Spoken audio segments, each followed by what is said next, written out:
Comienza en Radio María La Espadaña, un programa dirigido por el Padre Arturo Díaz desde el Monasterio de la Encarnación en Ávila.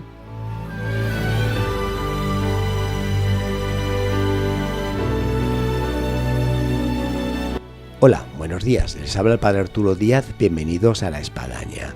Si La Espadaña del viernes pasado hablaba de un sacerdote que cumplía 60 años, tenemos de este otro lado lo que supone sacerdotes que se acaban de ordenar. Así que, pues es una gracia en La Espadaña, en Radio María, poder ver las dos vertientes, el inicio, ¿no? y lo que supone ya la cúspide. Y de esto vamos a hablar en este programa porque tenemos dos sacerdotes recién ordenados que vienen de Murcia y que se llaman Antonio Gil y Felipe Ferreres. Bienvenidos a este programa que ahora comenzamos.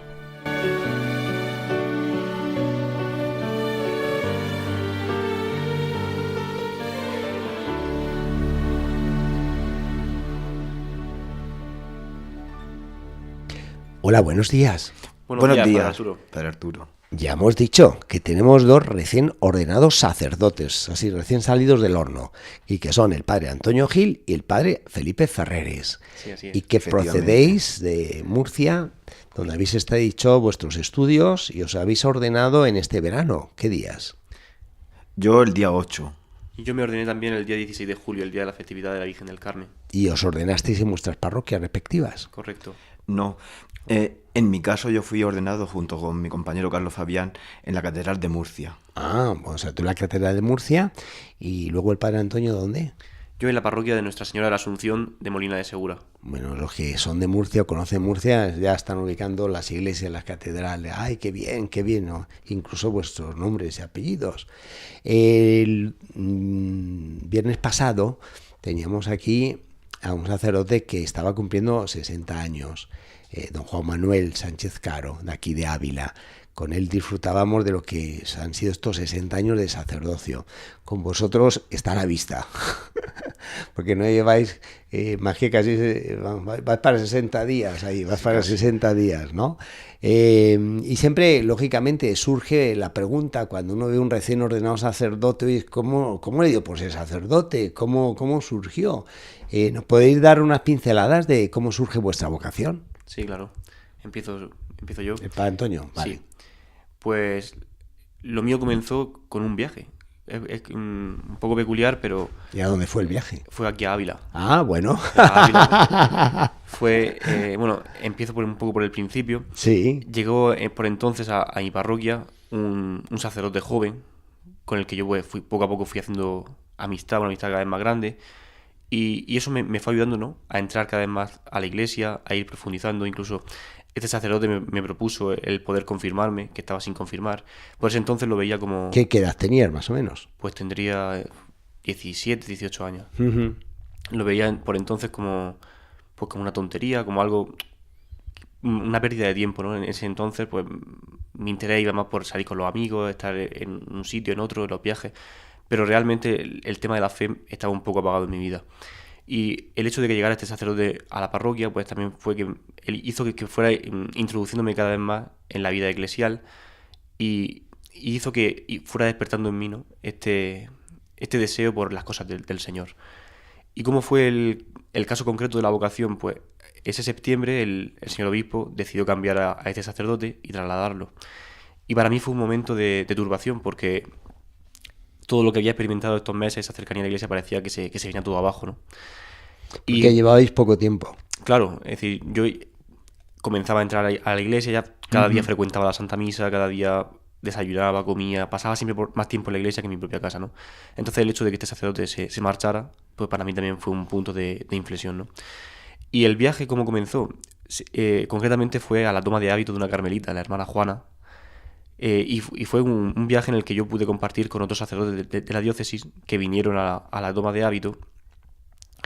Y para mí fue una experiencia magistral, porque pude, desde el momento inicial en el que me subí al coche, compartir con ellos pues el rezo de la liturgia de la hora, la oración personal, la Santa Misa, y sobre todo la alegría de la vida normal, ¿no? La vida de un cura, esa alegría, esa ilusión y esas ganas de comerte el mundo, ¿no?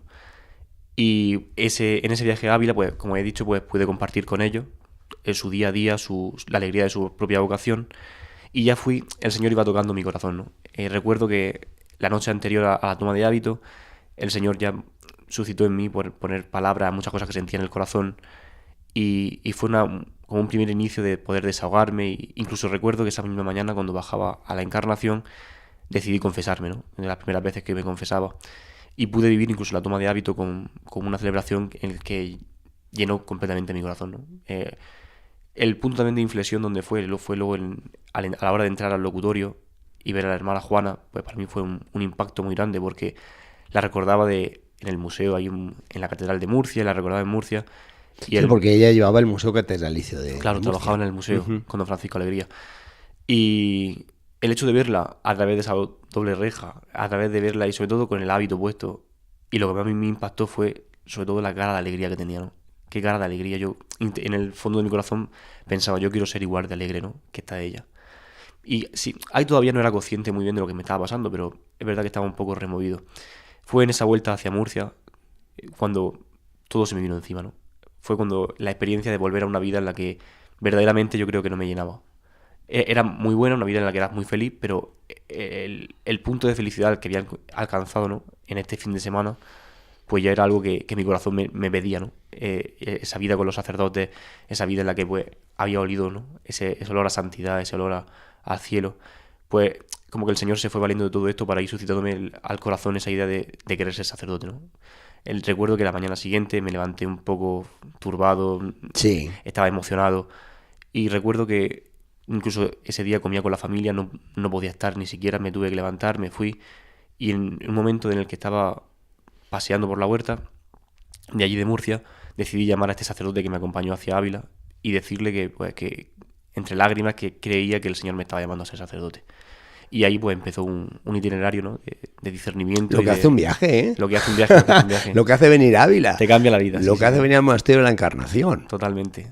Lo que hace venir a una entrada o un ingreso de una postulante. Totalmente. Bueno, esto es para que lo anoten muchos sacerdotes y, bueno, vean, y quien mueve grupo de jóvenes, cuánto puede hacer de lo que es pasar de vivir un cristianismo, pues digámoslo así, muy mediocre, sí, a dar un salto a ser sacerdote. Quien quiera creer, que crea. Totalmente. Al final no es otra cosa que verdaderamente encontrar a Jesucristo y descubrir que es el camino, la verdad, de la vida. Y al final ver en Jesucristo únicamente todo el sentido de tu existencia y toda tu propia identidad, ¿no? Descubrirlo en él y esa existencia que verdaderamente encuentra la plenitud para la que ha sido creado. Qué historia tan hermosa. Pues sería para estar todo el programa.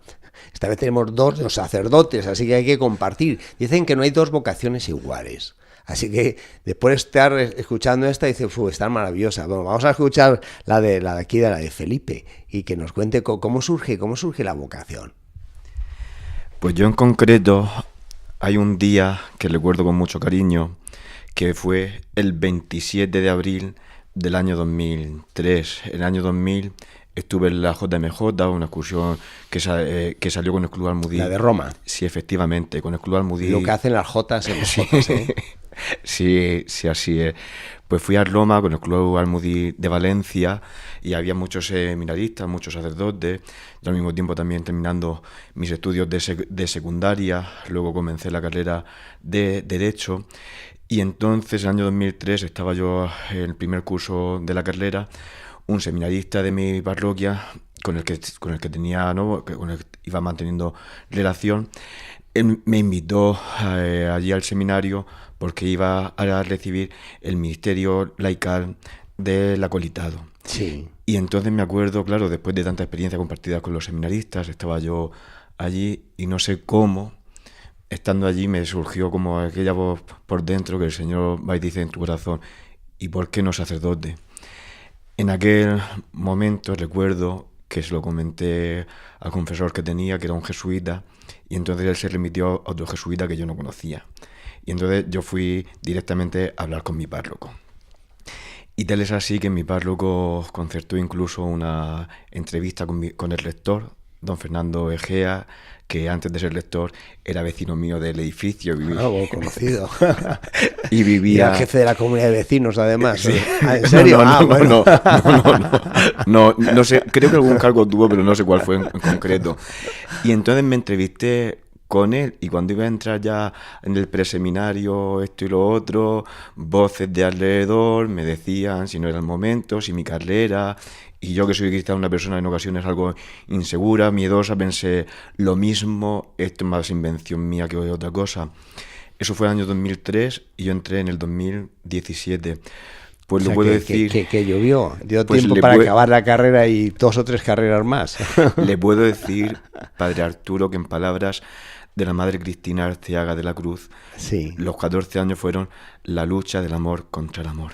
bueno, Porque detrás, como dice la madre Cristina en un poema, detrás de cada crisis resurgías e inexorablemente me decías, sígueme, tú lo sabes, Señor, que todo el drama de mi vida ha sido la lucha del amor contra el amor.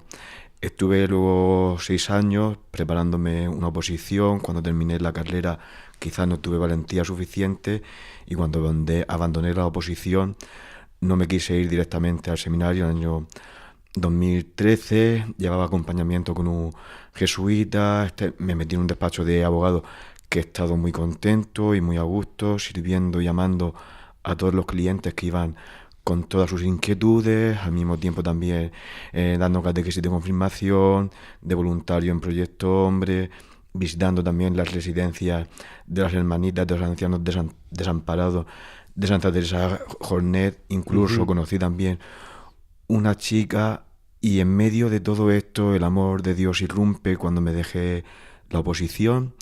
Iba todos los días a misa a primera hora, me quedaba bastante tiempo para la oración personal allí con las monjas y te vas dando cuenta que el amor de Dios de veras estaba allí, aunque yo quizá en mi vida anterior no lo veía, iba comiéndose, iba como el gusano que se mete en la manzana y se va apoderando de tu corazón y al final dices, Señor, qué grande es tu amor, y uno también se siente llamado con la gracia de Dios para llevarlo a los demás. como decíamos, no hay 2 vocaciones iguales. Podríamos dejar a nuestros oyentes que votaran. ¿Cuál ha sido la mejor? Bueno, no lo vamos a hacer, vamos las 2. O sea, fantásticas, cada uno una historia, pero que deja mucho mensaje, ¿eh? Por un lado, no cabe duda, la primera que hemos escuchado, la de Antonio, lo que supone la acción de la gracia de Dios en un viaje aparentemente, pues nada, venir a Ávila. Y en el otro, lo que hoy es, pues supone como un San Agustín, estar ahí discerniendo sí, no, deshojando una margarita y cuánto hace la gracia para que al final uno diga sí. En todo este tiempo, que luego habéis transcurrido juntos en el seminario, me imagino, hay seminaristas que escuchan el programa y están tomando nota. ¿Qué elementos os han ayudado para llegar al sacerdocio? Pues la verdad que muchos elementos. Sobre todo la época del seminario ha sido una época para mí muy fructificante. Es verdad que con sus luchas, con sus cruces, pero una época en la que uno aprende, ¿no?, a configurarse con Jesucristo. Uno aprende a salir de su propia voluntad, a salir de sus propios gustos, a salir de tantas y tantas cosas, ¿no?, por unirte plenamente a la voluntad de Jesucristo, por un día a poder hacerlo presente verdaderamente en medio del mundo, entregándole tus manos, entregándole tus palabras, entregándole toda tu vida, ¿no? Y que verdaderamente la gente vea en nosotros no otra cosa sino a Jesucristo. Para ello, pues el seminario ha sido un momento fundamental en el que a lo largo de los años, es verdad que en los primeros cursos, pues uno entra un poco más fuerte, ¿no? Pero el Señor entra, siempre nos decían, ¿no?, entra un león, pero tiene que salir un cordero. Y en parte, pues nuestro proceso, aunque todavía falta mucho, pero ha ido un poco así, ¿no? En el sentido, ¿cómo se desarrolló? Pues han habido muchísimas personas, ¿no?, que nos han ayudado muchísimo, sobre todo, en mi caso especialmente, las carmelitas descalzas de la Encarnación, pues con su oración, con su sacrificio, en esa comunicación muchas veces por carta, con ¿no?, ese aliciente, saber que hay muchísimas personas rezando por nosotros y ofreciendo su propia vida. Luego también, pues, muchos sacerdotes que con su ejemplo, con su ayuda en la dirección espiritual, en tantos y tantos encuentros, ¿no?, que verdaderamente, pues, nos han ayudado en los momentos más difíciles y en los momentos en los que llegaban las noches oscuras, ¿no? Y muchas veces incluso venía la tentación de abandonarlo todo, venían los miedos, Claro, pero verdaderamente el Señor ha triunfado, ¿no? El Señor nos ha mostrado, nos ha abierto de par en par su corazón, nos ha mostrado todo su amor y toda su misericordia y ante ello, pues lo único que cabe, ¿no?, es responderle con una vida plenamente entregada por amor, porque amor con amor se paga, ¿no? ¿Y en el caso de Felipe?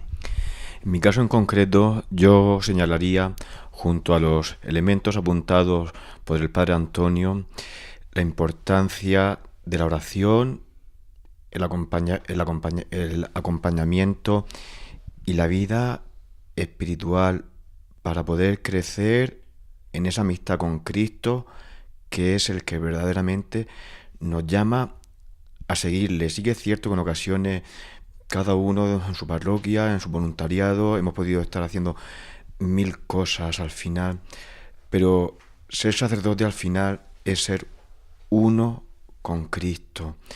Y si no tenemos esa unión con Cristo, al final corremos el peligro de convertir nuestro ministerio en una ONG. Y creo que eso no es la voluntad del Señor. Por un lado eso, y luego también por otro lado creo que es importante es la confianza en los medios que la Iglesia nos pone, la importancia del tiempo de formación en el seminario, el ser transparente con nuestros formadores, que en cada momento nos van a indicar, a sugerir o a ordenar aquello que necesitamos. Y pienso que es fundamental, imprescindible, esa actitud de la docilidad del tiempo del seminario, aunque en ocasiones uno tenga que morir al hombre viejo, pero siempre con la gracia de Dios. Si tuvieses que regresar de vuelta al seminario, y es fácil porque acabas de salir, pero si tuvieses que comenzar de cero, y incluso tenéis un seminarista aquí que nos está escuchando, que no le hemos pasado el micrófono, un aspecto que tú cambiarías, tuyo, que digamos, yo tomaría el seminario quizás ahora con esta posición, con esta virtud, así, una. Es fácil. Tomaría, sí. Pues, sobre todo con obediencia, ¿no? Y humildad. Creo que al final la humildad es la... Bueno, de parte tuya, obediencia y humildad. ¿Y de parte de Felipe? Pues padre Arturo, para mí esta pregunta ahora mismo no sé qué responderle, pero creo que quizá adoptaría una actitud, yo que soy una persona un poco nervioso, de más silencio, más dócil, más escucha, más... Bueno, pues está, silencio, escucha... Sí, y dejar de lado, porque en ocasiones podemos entrar hemos hecho allí... una, ¿eh? Bueno, pues yo voy a decir una cosa. Pues a ver, entonces borramos lo dejar de lado la autorreferencialidad. Bueno, vale, pues está perfecto. Para los que están por comenzar o están en primer año, pues ahí están estas anotaciones. El sueño de todo seminarista es llegar al altar. Parece mentira y uno cuenta, bueno, los días los sueña, se imagina cómo celebrará su primera misa. Hoy aquí habéis tenido vosotros vuestro cantamisa en el Monasterio de la Encarnación y estáis celebrando vuestras primeras misas. Sé que no es fácil, pero hoy es ¿qué es lo que estáis sintiendo en estas primeras misas tras el sueño de lo que suponía llegar al altar? Pues yo ante todo temor y temblor. Muchas veces es verdad que llega el momento del sacerdocio y es lo que cada día espera, ¿no? Lo que cada día, todos estos 6 años de seminario, pues uno esperaba, y llega el momento y la verdad que es maravilloso, es verdad que tocar el cielo con tus manos, porque el Señor baja tu mano en cada Eucaristía. Pero es verdad que también personalmente pues lo estoy viviendo con temor, con temblor, ante pues lo que veo que me llega encima muchas veces, ¿no? El ministerio, el peso que el ministerio también por sí mismo tiene, y sobre todo con la intención, ¿no? de ser fiel al Señor, de ser fiel a la Iglesia, de ser fiel siempre, ¿no? Al fin, creo que la Iglesia es lo más grande que el Señor nos ha dejado, y ser fiel, amar mucho a la Iglesia, amar al Santo Padre, amar a nuestro obispo, en concreto pues servir a la Iglesia en la situación en la que nos pongan cada uno, ¿no? En el ministerio en el que nos destinen. Y pues eso, como he dicho al principio, ¿no? Es decir, olvidarnos cada vez más de nosotros mismos para poder servir al pueblo santo de Dios, que al final tanto nos necesita, tanta gente que está sufriendo, tanta gente que verdaderamente necesita encontrarse con el Señor, pues que pueda hacerlo con nosotros, ¿no? Viéndonos nosotros, que verdaderamente vea a Jesucristo. Uh-huh. Y para Felipe, ¿cuál ha sido la experiencia de estos cantamisas? Pues para mí, padre Arturo, es la emoción de poder bajar a la tierra al propio Señor, desde mi fragilidad, pero el poder también poder alimentar con el cuerpo santísimo de nuestro Señor a la gente. Al final es un misterio de amor, que en ocasiones quizás no lo podemos comprender al 100%, pero al mismo tiempo también, junto con la emoción, uno también lo vive también con responsabilidad. Y por eso le pide también al Señor que con su gracia seamos fieles al final, conscientes de que todo nuestro camino es un camino de discipulazgo y que Él nos antecede como Padre y Maestro. Estamos entrando en la recta final del programa y yo sé que, bueno, no cabe duda que queréis dejar algún tipo de mensaje a aquellos que, bueno, os están escuchando y a aquellos que les tenéis que decir algo y aquellos que, pues, que están pensando en la vocación. ¿Qué mensaje queréis dejar? Pues principalmente que no tengan miedo. Que aparentemente muchas veces parece que el Señor nos pide todo, ¿no? Que nos pide incluso a veces demasiado, pero cuando uno tiene la experiencia de entregarle su vida, el Señor todo lo colma con creces, ¿no? Decía Juan Pablo II, San Juan Pablo II, no tenéis miedo, ¿no? A abrir las puertas a Cristo. Y es verdad, porque cuando uno verdaderamente abre las puertas de par en par de su corazón al Señor, el Señor lo colma de una alegría, lo colma de una paz, lo colma de una plenitud que no puede encontrar ya en ningún sitio de este mundo. Por ello, pues que no tengan miedo, que verdaderamente se entreguen al Señor, porque el Señor es el único que puede hacernos felices, el único que puede verdaderamente llevarnos a esa santidad que nuestro corazón tanto ansía, y que pues, perseveren, ¿no? Que le pidan mucho, pues, al Señor y a la Santísima Virgen María, que ella pues es el camino más seguro para llegar a su Hijo, que seguro se lo concederá. Yo, parafraseando al Papa Benedicto XVI... A ver si sacamos dos papas. Pablo II, ahora Benedicto XVI. Decía Papa Francisco. Cristo no quita nada, lo da todo.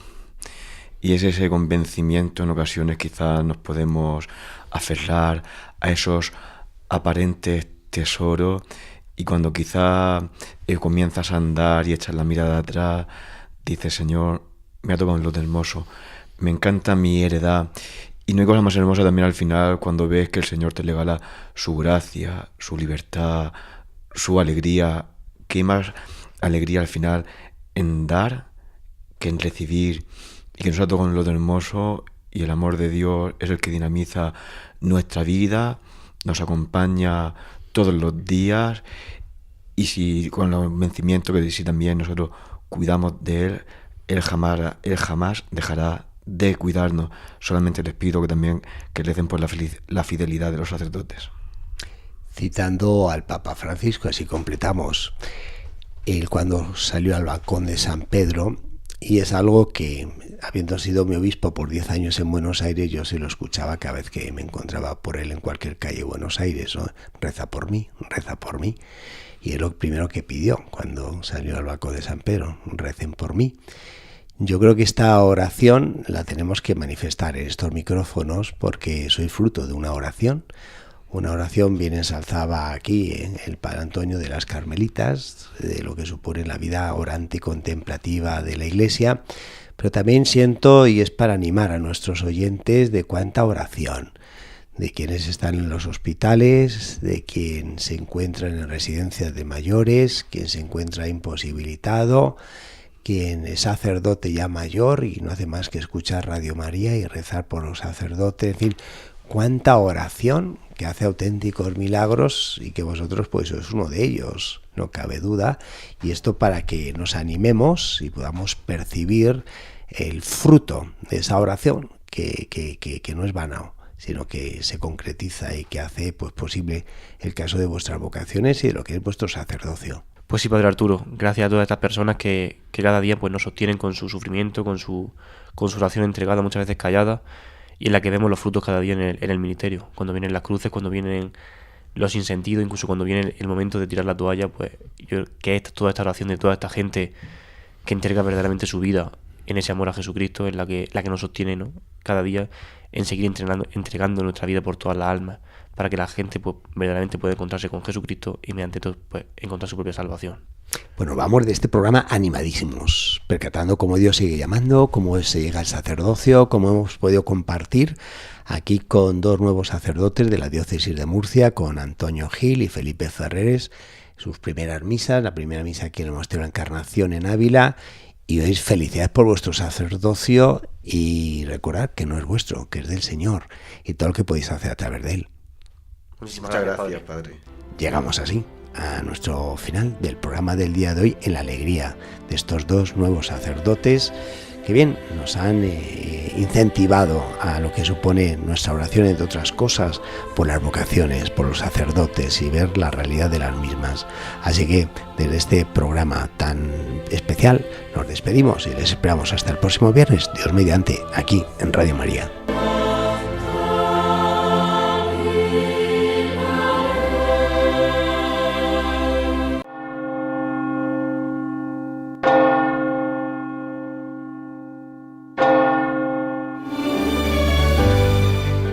Han escuchado en Radio María La Espadaña, un programa que dirige el padre Arturo Díaz desde el Monasterio de la Encarnación en Ávila.